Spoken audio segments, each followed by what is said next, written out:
if you can't say yes to that, figure out what's stopping you, what's in between you and saying yes to that, and then get beyond that.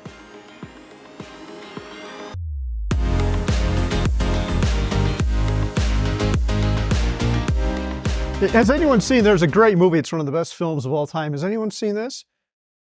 Yeah, it's great. So when Steven sent me that picture, I'm like, I look just like Seabass from Dumb and Dumber. Seabass is a person who assaults people at truck stops. I admit I like to hang out at truck stops, but I don't assault people. Has anyone, is Travis, have you ever had the roller food? I know Travis likes fancy food. So,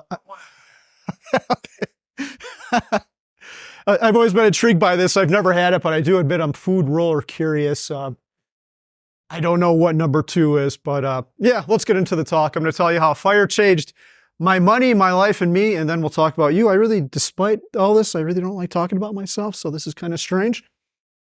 Let's talk about money first. I had a bad day at work. I Googled, how do I retire early? These two gentlemen popped up, Mr. Money Mustache and J.D. Roth. I was a bit suspicious about this Mr. Money Mustache character. There's a 1-letter difference between MMM and something I don't really like that much. And I wondered deep down, had I discovered some kind of scam or what was going on? And it turned out I had it. It was all good. Fire was the real thing. So the next step was to send Pete a very long-worded email. This is the email right here. I didn't like where I lived at the time, so I'm like, hey, Pete, how's Longmont? He's like, it's great, you should move up here. So I did what any normal human would do.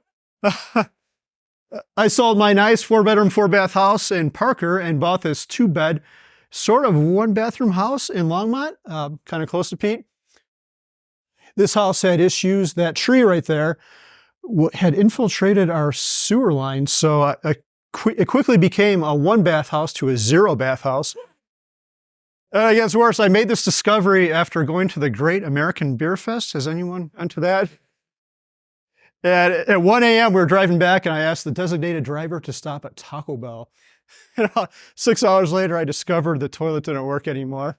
There's a lot more to the story, but I don't want anyone to feel sad. So anyway, part of my FI plan was to fix this house up. I made this house look like this house. No, what's not there anymore? That tree that stopped my toilet is gone. But don't worry, I planted a couple others to replace it. Because of Mr. Money Mustache, I discovered this guy. Does anyone know who he is? Yeah, JL. Who should get the next prize? Me? Ann, you want one? Okay, cool. There you go. Don't open till we're done.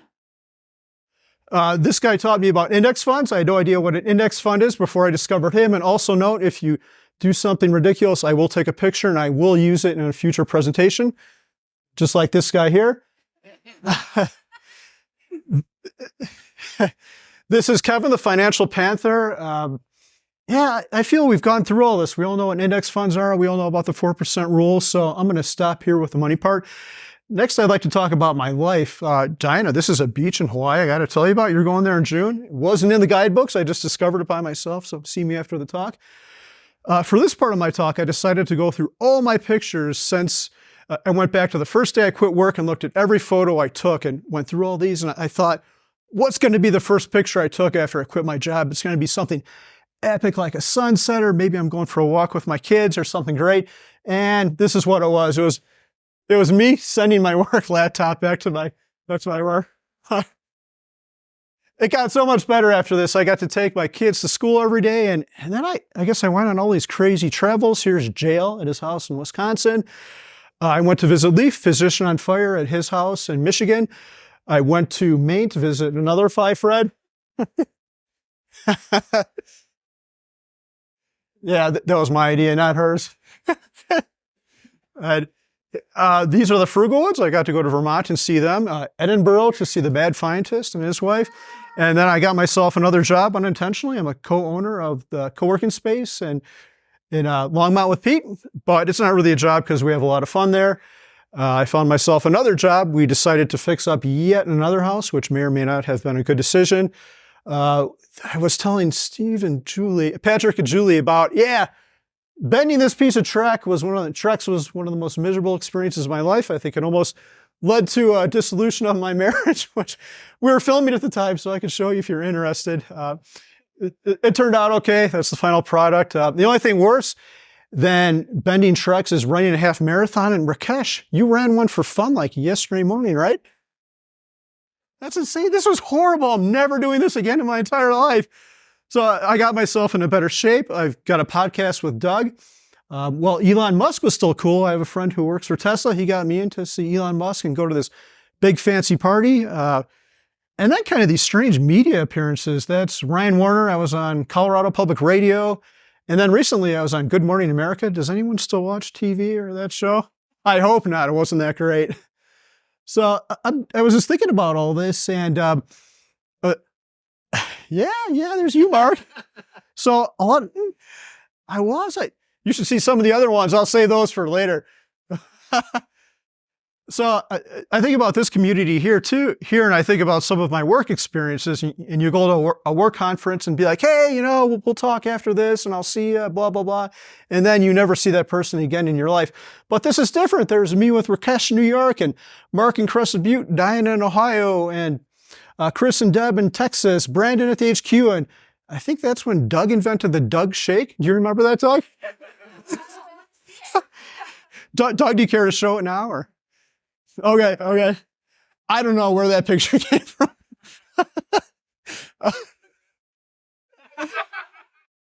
Not usually. Yeah.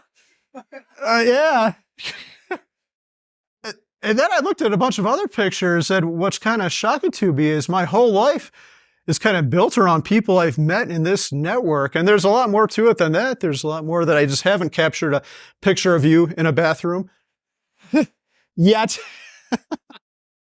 But yeah, my life is so good as a result of all this. We've all seen this movie, right? It's about a below average guy who has above average experiences. And my life has kind of turned out like him. I'm not sure I'm quite as smart as Forrest, but my life has had similar good things happen. Part 3, I'd like to talk about me. I think I'm pretty boring, so I'll try to keep this part short.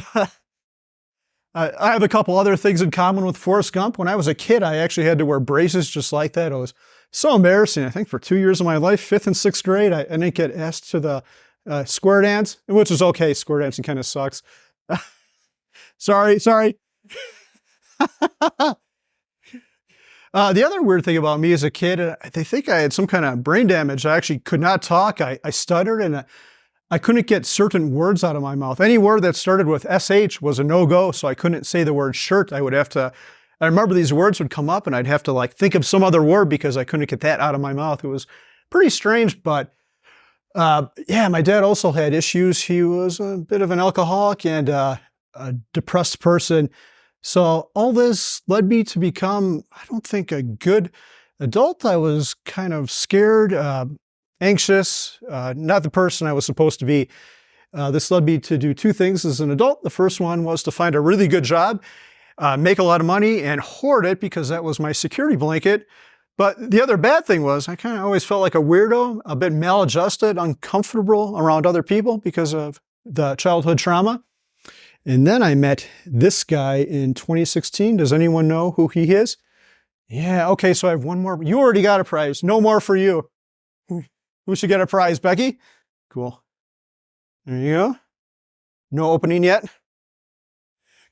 Yeah, that's Brandon, the mad scientist. So I saw Alan speak, and he wasn't even a speaker there, but JL saw that he was a really good speaker. So JL's like, hey, you want to give an impromptu talk? And he did, and it was so good. I'm like, holy cow, this Alan Donegan guy really knows how to give a speech. So I went up to him afterwards and said, Alan, I vowed I would never, ever speak in public after my class at university, but you have inspired me. If I ever get a chance to speak in public, I'm going to take it. And it was an empty promise because I didn't think anyone would ever ask me to speak in public. And then, I can't make this stuff up. A couple weeks after I get back from Ecuador, I get this in my email box. This lady wanting me to give a talk at CSU. So my reaction to this email was not positive because I didn't think this was something that would ever happen. And it was this.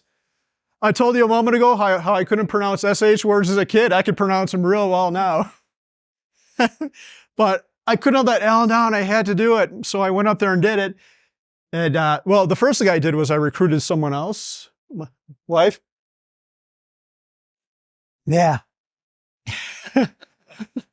And I remember driving up there. We were driving up to Fort Collins. We live in Longmont, and she was driving. I was too nervous to drive, and I look down, and my right leg is shaking like that. I'm so terrified to speak. I'm like, oh, this is going to be the worst day of my entire life. Like, what am I going to do? Like, it's doing this. Am I going to tell them I'm doing a crappy Elvis impersonation? But then I got there, and they had this here, so I just went like this the whole time, and I don't know if it even did that.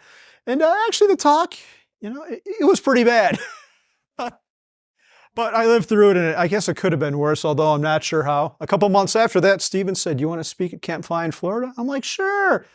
There's a photo of that, and that one was pretty bad as well, but it wasn't quite as bad.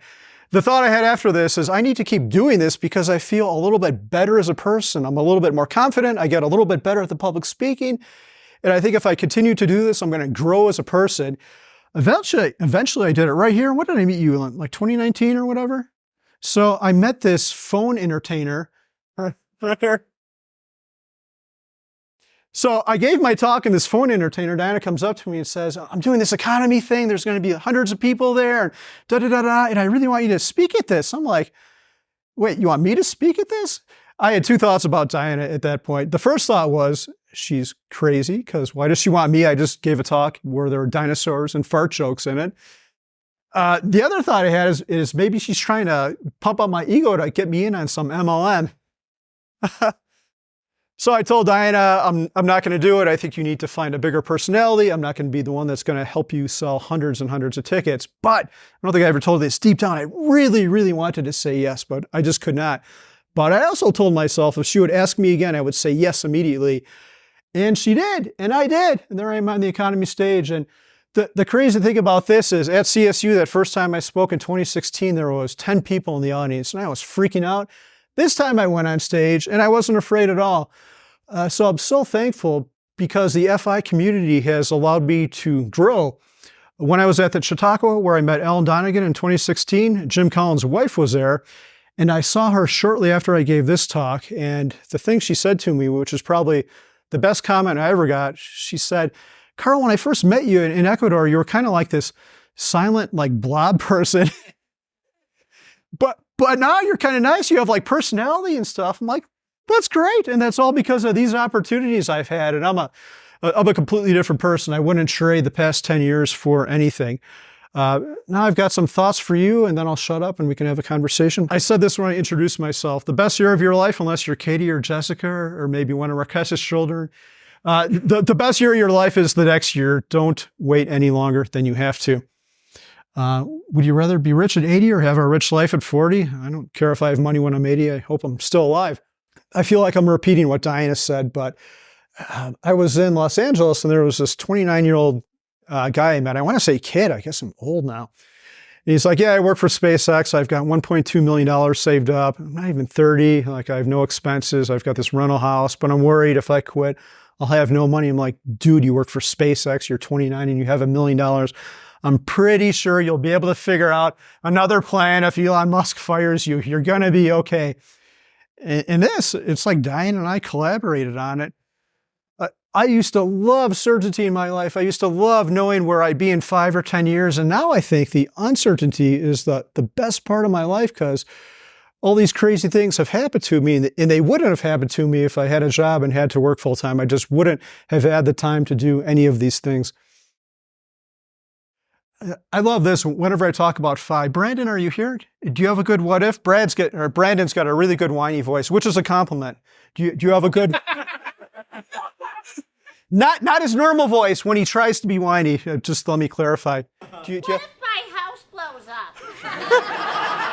Wait, you've had some issues. That didn't actually happen to you, did it? Okay. Do you have any more? What if I run out of money? That's always a good one. Okay, so people, when you tell them about FI, they always say all these crazy things. All these things. What if this happens? What if this happens? What if this happens?